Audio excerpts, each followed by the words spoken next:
ঠিক তখনই দারুণভাবে দুলে উঠল গাড়িটা। কোনো রকমে নিজেকে সামলে নিল সুবিমল। তারপর মুখের উপর থেকে দু হাত সরিয়ে নিয়ে সামনের দিকে চোখ রেখে চেঁচিয়ে উঠল।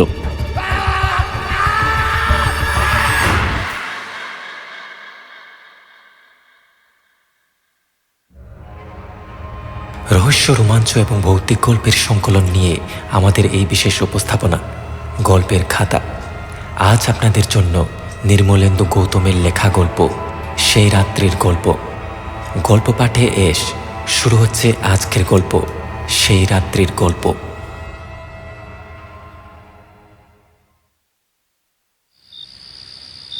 12টা বোধহয় বেজে গেছে। কথাটা ভেবে চোখের সামনে হাত ঘড়িটা তুলে ধরল সুবিমল। না, 12টা এখনো বাজেনি, আরও মিনিট 10 বাকি আছে 12টা বাজতে। ঠিক 11:40 এখানে এসে দাঁড়িয়েছে সুবিমল। এখনো পুরো 10 মিনিট হয়নি। আসলে একা এভাবে দাঁড়িয়ে থাকবার জন্যে রাতটা দ্রুত বাড়ছে বলে মনে হচ্ছে সুবিমলের। একটা ট্যাক্সি পেতে হবে সুবিমলকে, সেই জন্যে অপেক্ষা করতে হচ্ছে এখানে দাঁড়িয়ে। এর মধ্যে একটা খালি ট্যাক্সি অবশ্য পেয়েছিল সুবিমল, কিন্তু কিছুতেই নিউ আলিপুর পর্যন্ত যেতে রাজি হয়নি বলে বাধ্য হয়ে ট্যাক্সিটাকে ছেড়ে দিতে হয়েছে। বিভাসের বাড়িতে আজ নেমন্তন্ন ছিল সুবিমলের। নতুন ফ্ল্যাট কিনেছে বিভাস। সেই নতুন ফ্ল্যাটের চাবি হাতে পেয়েছে আজ। সেজন্যে বিভাস তার খুব ঘনিষ্ঠ কয়েকজনকে নেমন্তন্ন করেছিল তার বাড়িতে। অফিস ছুটির পর সোজা বিভাসের বাড়িতে চলে এসেছিল সুবিমল। গল্পে গল্পে কখন যে প্রায় 11টা বেজে গিয়েছিল কেউ বুঝি তার টের পায়নি। খাওয়া দাওয়া শেষ হতে আর এক মুহূর্ত দেরি না করে প্রায় ছুটতে ছুটতে বেরিয়ে পড়েছিল সুবিমল। বেরোবার মুহূর্তে হাত ঘড়িতে চোখ রেখেছিল। 11টা বেজে প্রায় 35 হয়েছিল তখন। বড় রাস্তায় এসে পৌঁছতে ঠিক 5 মিনিট লেগেছে। বিভাস বেরোবার মুখে বারবার বলেছিল থেকে যেতে। থেকে যাওয়ার কথাটা বাড়িতে জানিয়ে দেওয়ার জন্য টেলিফোনও তুলেছিল, কিন্তু রাজি হয়নি সুবিমল। বলেছিল, কিছু ভাবিস না, বড় রাস্তায় গিয়ে দাঁড়ালে ঠিক একটা ট্যাক্সি পেয়ে যাব। আরেকটা ট্যাক্সি আসছে। সুবিমল ঝুঁকে পড়ল, বুঝতে চেষ্টা করলো ট্যাক্সিটা ফাঁকা আসছে কিনা। ঠিক তখনই বুঝতে পারল ভুল করে ফেলেছে সে। ট্যাক্সি নয়, একটা প্রাইভেট কার আসছে। না, প্রাইভেট কারটা কখনো থামবে না। তবু কি মনে হলো, হাত তুলল সুবিমল। সুবিমলকে অবাক করে দিয়ে ছুটতে ছুটতে প্রাইভেট গাড়িটা এসে দাঁড়িয়ে পড়ল সুবিমলের সামনে। না, ড্রাইভার ছাড়া আর কেউ গাড়িতে নেই। মনে হচ্ছে তেমনভাবে বললে নিউ আলিপুর পর্যন্ত যেতে রাজি হয়ে যাবে ড্রাইভার। কিন্তু সুবিমলের কিছু বলার আগে গাড়ির জানালা দিয়ে মুখ বাড়িয়ে ড্রাইভার বলল, কোথায় যাবেন? নিউ আলিপুর। সুবিমল 2 পা এগিয়ে এসে বলল। দ্রুত কি যেন ভেবে নিয়ে ড্রাইভার বলল, 105 টাকা দিতে হবে। দেব, সঙ্গে সঙ্গে বলল সুবিমল। পেছনের দরজাটা হাত বাড়িয়ে নিজেই খুলে দিল ড্রাইভার। তারপর সুবিমলের দিকে তাকিয়ে বলল, নিন, উঠে পড়ুন। এক মুহূর্তও দেরি করল না সুবিমল। গাড়িতে উঠে এসে টেনে দরজাটা বন্ধ করে দিয়ে বলল, চলুন। পেছন ফিরে সুবিমলকে একবার দেখে নিল ড্রাইভার। তারপর নিঃশব্দে চালাতে শুরু করলো গাড়িটা। গাড়িটা চলতেই হাত ঘড়িতে চোখ রাখল সুবিমল। 12টা বাজতে এখনো 2 মিনিট বাকি। সত্যি ভাগ্য ভালো বলতে হবে, না হলে এভাবে এরকম একটা গাড়ি কখনো পাওয়া যায়? কথাটা ভেবে ছোট করে একটা হাই তুলল সুবিমল। তারপর গুছিয়ে আরাম করে বসে সামনের দিকে চোখ রাখল। ফাঁকা রাস্তা, ট্রাফিক লাইটও নেই। কাজে যেভাবে গাড়িটা ছুটুক, 1টা বাজবার আগে সুবিমল বাড়িতে পৌঁছে যাবে। গাড়ির জানালা দিয়ে চমৎকার বাতাস আসছে। সেই বাতাস মুখে নিয়ে অন্ধকার আর নির্জন রাস্তার দিকে তাকিয়ে রইল সুবিমল। না, এভাবে বেশি সময় ফুরল না। হঠাৎ তীক্ষ্ণ একটা চিৎকার করে আচমকা গাড়িতে ব্রেক কষল ড্রাইভার। ঝুঁকে পড়ল স্টিয়ারিংয়ের উপর। কোনো রকমে নিজেকে সামলে সামনের দিকে চোখ রাখল সুবিমল। গাড়ির সামনে দীর্ঘ চেহারার এক ভদ্রলোক দাঁড়িয়ে। লোকটাকে বাঁচাতে কি এমনইভাবে ব্রেক কষেছে ড্রাইভার? হঠাৎ এত রাতে এমনই ফাঁকা রাস্তায় এরকম একটা ঘটনা যে ঘটতে পারে সুবিমল বুঝি তা ভাবতে পারছে না। নিজের অজান্তে অদ্ভুত একটা শব্দ সুবিমলের বুকের ভেতর থেকে উঠে এলো। ড্রাইভারের দিকে ঝুঁকে পড়ে বুঝি কিছু জিজ্ঞেস করতে চাইল সুবিমল, কিন্তু জিজ্ঞেস করা হলো না, কারণ ততক্ষণে সেই দীর্ঘ চেহারার লোকটি এগিয়ে এসে ড্রাইভারের পাশের দরজাটা খুলে ফেলল। তারপর পাথরের মূর্তির মতো বসে থাকা ড্রাইভারকে দু হাতে তুলে নিয়ে ছুড়ে দিল রাস্তার নির্জন অন্ধকারে। না, এতটুকু শব্দও হলো না কোথাও। লোকটি এবার ফিরে তাকালো সুবিমলের দিকে। নিঃশ্বাস বুঝি বন্ধ হয়ে আসছে সুবিমলের। নিশ্চয়ই ড্রাইভারের মতো তাকেও দু হাতে তুলে নেবে লোকটি, ছুড়ে দেবে রাস্তার ধারের অন্ধকারে। না, লোকটি কিছু করল না। কয়েক মুহূর্ত স্থির চোখে সুবিমলের দিকে তাকিয়ে থেকে উঠে এলো গাড়িতে, ড্রাইভিং সিটে বসলো, তারপর চালাতে শুরু করলো গাড়ি। ভয়ের তীব্র একটা ঠান্ডা স্রোত বুঝি নেমে গেল সুবিমলের মেরুদণ্ড বেয়ে। ঘামে ভিজে গেল সারা শরীর। বুকের ভেতরের শব্দ মাদলের শব্দের মতো বাজতে লাগলো একটানা। চেঁচিয়ে কিছু বলতে গিয়ে বুঝি কিছুই বলতে পারল না সুবিমল। মনে হচ্ছে টুকরো টুকরো হয়ে ভেঙে পড়ছে সে। অন্যরকম একটা কান্না ঠেলে উঠে আসছে ভেতর থেকে। না, এই মুহূর্তে সুবিমলের বুঝি কিছু করার নেই। অসহায়ভাবে দু চোখ বন্ধ করে দু হাতে মুখ ডাকলো সুবিমল। ঠিক তখনই দারুণভাবে দুলে উঠল গাড়িটা। কোনো রকমে নিজেকে সামলে নিল সুবিমল। তারপর মুখের উপর থেকে দু হাত সরিয়ে নিয়ে সামনের দিকে চোখ রেখেই চেঁচিয়ে উঠল। ঝড়ের হাওয়ায় উড়ে যাওয়া পাতার মতো ছুটতে শুরু করেছে গাড়িটা। সামনে যা কিছু সব যেন মিলিয়ে যাচ্ছে পলক ফেলবার আগে। জানলা দিয়ে ঝড়ের মতো বাতাস ঢুকে এলোমেলো করে দিচ্ছে সবকিছু। লোকটির দিকে তাকালো সুবিমল। একটা পাথরের মূর্তির মতো স্টিয়ারিংয়ের উপর হাত রেখে বসে আছে লোকটি। ঠেলে দিলেও বুঝি লোকটিকে নড়ানো যাবে না। কিন্তু কি হবে শেষ পর্যন্ত? অস্থিরতায় এবারে হাঁপাতে লাগলো সুবিমল। এক্ষুনি কিছু একটা করতে হবে, তারপর হয়তো আর কিছু করবার থাকবে না। মনে মনে কথাটা ভেবে ফেলে ঘোলাটে চোখে গাড়ির দরজাটার দিকে তাকালো সুবিমল। দরজাটা খুলে সুবিমল কি লাফিয়ে পড়বে বাইরে? প্রশ্নটা মনের ভেতর জেগে উঠতে কে যেন সুবিমলের ভেতর থেকে বলে উঠল, ঝাঁপিয়ে পড়ো বাইরে। আর এক মুহূর্তও দেরি করল না সুবিমল। হাত বাড়ালো দরজাটা খুলে ফেলবার জন্য। কিন্তু দরজাটা খুলে ফেলার আগেই লোকটি ভাবলেশীন মুখে তাকালো তার দিকে। তারপর হাত বাড়িয়ে খুলে দিল গাড়ির দরজাটা। গাড়ির গতিও কমিয়ে দিল হঠাৎ।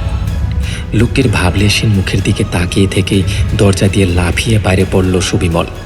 তারপর ছুটতে শুরু করলো প্রাণপণে। গাড়িটা ফের তেমনইভাবে ছুটতে ছুটতে তাকে ছাড়িয়ে মিলিয়ে গেল। শেষ পর্যন্ত যদি যাত্রী নামিয়ে বেহালায় ফিরতে থাকা সেই ট্যাক্সিটা তাকে পৌঁছে দিতে রাজি না হতো, তাহলে হয়তো ছুটতে ছুটতে সুবিমল মরে যেত একসময়।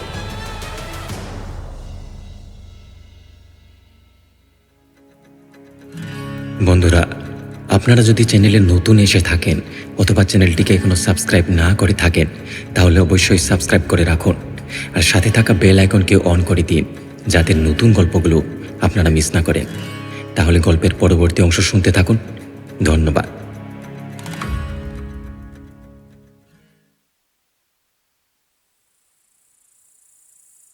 কথাটা ফের মনে হতে অস্থিরভাবে বড় একটা শ্বাস নিল সুবিমল। মাথার চুলে হাত ডুবিয়ে চোখ বুজল খানিকটা সময়ের জন্য। তারপর তাকালো ঘড়ির দিকে। ঠিক সোয়া একটায় ট্যাক্সি থেকে বাড়ির সামনে নেমেছে সুবিমল। নেমেই হাত ঘড়িতে সময় দেখেছিল। এখন সোয়া 5টা। এই 4 ঘন্টা ঘরের আলোটা জেলে একটা চেয়ারে বসে পুরো ব্যাপারটাকে অসহায়ভাবে ভেবেই যাচ্ছে সুবিমল। না, কিছুতেই সুবিমলের চোখে ঘুম আসছে না। চোখ বুঝলে সেই লোকটি যেন তীব্র হয়ে উঠছে মনের ভেতর। সত্যি অমনি ভয়ঙ্কর একটা লোক যে কোথাও থাকতে পারে, কেউ বুঝি তা ভাবতে পারবে না। ইচ্ছে করে সুবিমল বাড়ির কাউকে এখনো কিছু বলেনি। আসলে বললেই শুরু হবে হাজার রকমের প্রশ্ন। সেই হাজার রকমের প্রশ্নের উত্তর দেওয়ার মতো মানসিকতা সুবিমলের নেই। ডোরবেলের শব্দ হলো না? হ্যাঁ, ডোরবেলের শব্দ হলো। কে এলো এখন? প্রায় লাফিয়ে উঠে দাঁড়ালো সুবিমল। তারপর ঘর থেকে বেরিয়ে সোজা বাইরে এসে দরজাটা খুলতেই চমকে উঠল। দরজার সামনে জনকয়েক পুলিশ সহ একজন পুলিশ অফিসার। হঠাৎ পুলিশ কেন? কিছু প্রশ্ন করবার আগে পুলিশ অফিসার তার পাশের একজন পুলিশের হাত থেকে সুবিমলের ব্যাগটা তুলে ধরল। বললেন, এটা আপনার ব্যাগ? হ্যাঁ, আমার ব্যাগ। কোথায় পেলেন ব্যাগটা? ব্যাগটার দিকে তাকিয়ে চমকে বলে উঠল সুবিমল। পুলিশ অফিসার বললেন, আপনাকে একবার থানায় যেতে হবে। মুহূর্তে সুবিমলের সমস্ত শরীর বুঝি থরথর করে কেঁপে উঠল। বলল, কেন? আমায় থানায় যেতে হবে কেন? বিভূতি ব্যানার্জির গাড়ির পেছনের সিটে আপনার ব্যাগটা পাওয়া গেছে। পুলিশ অফিসার বললেন সঙ্গে সঙ্গে। সত্যি গাড়িটা থেকে লাফিয়ে নামবার সময় ব্যাগটা নিয়ে নামেনি সুবিমল। ব্যাগটার কথা সেই মুহূর্তে মনে থাকবার কোনো প্রশ্নই ছিল না। কিন্তু গাড়ির ভেতর থেকে পুলিশের হাতে ব্যাগটা এলো কি করে? পুলিশ অফিসারের দিকে ঝুঁকে পড়ল সুবিমল। বলল, একটা প্রশ্ন করব? করুন। পুলিশ অফিসার বললেন। সুবিমল বলল, পুরো ব্যাপারটা একবার আমায় বলবেন?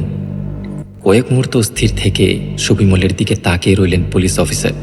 তারপর বললেন, আসলে নিউ আলিপুরের বিভূতি ব্যানার্জি 3 দিন আগে নিজেই গাড়ি চালিয়ে বেরিয়েছিলেন কাজে। সেদিনই রাতে ভিআইপি রোডের ধারে তার ডেড বডি পাওয়া গিয়েছিল। খুন হয়েছিলেন তিনি, তার গাড়ি কিন্তু আর পাওয়া যায়নি। আজ রাত 1টা নাগাদ তার বাড়ির সামনেই তার গাড়িটা পাওয়া গেছে। সেই গাড়ির পেছনের সিটের উপর পাওয়া গেছে আপনার এই ব্যাগটা। এই ব্যাগের ভেতর আপনার ঠিকানা পেয়ে আমরা এসেছি। লাফিয়ে পড়ল সুবিমল। তাহলে কি সেই ড্রাইভারই বিভূতি ব্যানার্জিকে খুন করে চুরি করেছিল গাড়িটা? সেই জন্যে কি হঠাৎ গাড়ির সামনে খুন হয়ে যাওয়া বিভূতি ব্যানার্জিকে দেখে অমনি চিৎকার করে গাড়িটা থামিয়ে দিয়েছিল? নড়বার ক্ষমতাটুকু কি হারিয়ে ফেলেছিল সেই জন্যে? তার মানে ড্রাইভারকে খুন করে বিভূতি ব্যানার্জি নিজের খুনের প্রতিশোধ নিয়ে নিজের গাড়ি নিজের বাড়ির সামনে রেখে গেছে। সুবিমলকে নেমে যাওয়ার সুযোগ করে বুঝিয়ে দিয়েছেন সুবিমলের সঙ্গে তার কোনো শত্রুতা নেই। কে জানি সুবিমলের এই ভাবনাটা সত্যি কিনা। যদি সত্যি হয়, না, আর কিছু বুঝি ভেবে উঠতে পারছেন না সুবিমল। থরথর করে কাঁপছে সুবিমলের সারা শরীর। কোনো রকমে দরজার গ্রিলটা ধরে সামলাতে চেষ্টা করলো নিজেকে। কি হলো? পুলিশ অফিসার বুঝি ব্যস্ত হয়ে উঠলেন। প্রাণপণ চেষ্টায় নিজেকে বুঝি গুছিয়ে নিল সুবিমল। তারপর ঝুঁকে পড়ল পুলিশ অফিসারের দিকে। তারপর বিভাসের বাড়ি থেকে বেরিয়ে যা যা ঘটেছে আর যা যা দেখেছে সব বলে ফেলল এক নিঃশ্বাসে। বলে ফেলে হাঁপাতে থাকলো। কিছু একটা ভেবে নিলেন পুলিশ অফিসার। ব্যাগটা সুবিমলের হাতে ধরিয়ে দিয়ে বললেন, শুনুন, পরে যে কোনো সময় একবার থানায় আসবেন। আপাতত আমার সঙ্গে আপনাকে যেতে হবে না। বলে আর দাঁড়ালেন না, দলবল নিয়ে চলে গেলেন। গ্রিল ধরে স্থিরভাবে সেখানেই দাঁড়িয়ে রইল সুবিমল। না, অফিস যাওয়ার মন ছিল না আজ। আশ্চর্য একটা ভাবনার মধ্যে সারাদিন বাড়িতে কাটিয়ে সন্ধেবেলা থানায় এলো সুবিমল। সেই পুলিশ অফিসার ডিউটিতেই ছিলেন। সুবিমল তার ঘরে ঢুকতে লাফিয়ে উঠলেন তিনি। বললেন, এই যে সুবিমল বাবু, আপনার জন্যই অপেক্ষা করছি, বসুন। সুবিমল একটা চেয়ার টেনে বসল। স্থির চোখে সুবিমলের দিকে তাকালেন পুলিশ অফিসার। বললেন, আপনার কথাটা আমরা বিশ্বাস করেছি। কিছু না বলে পুলিশ অফিসারের দিকে ঝুঁকে পড়ল সুবিমল। পুলিশ অফিসার টেবিলের উপরের পেপার ওয়েটটা ঘোরাতে ঘোরাতে বললেন, সেই ড্রাইভারের ডেড বডি পাওয়া গেছে রাস্তার ধারে। যেভাবে ঘাটটা ঘুরিয়ে দিয়ে তাকে খুন করা হয়েছে, কোনো মানুষের পক্ষে সেভাবে খুন করা সম্ভব নয়। এই লোকটিকেই বিভূতি ব্যানার্জিকে খুন করে গাড়িটা চুরির জন্য সন্দেহ করা হয়েছিল। ভাবছি সত্যিই আপনি একটা ভৌতিক ঘটনার মুখোমুখি হয়েছিলেন।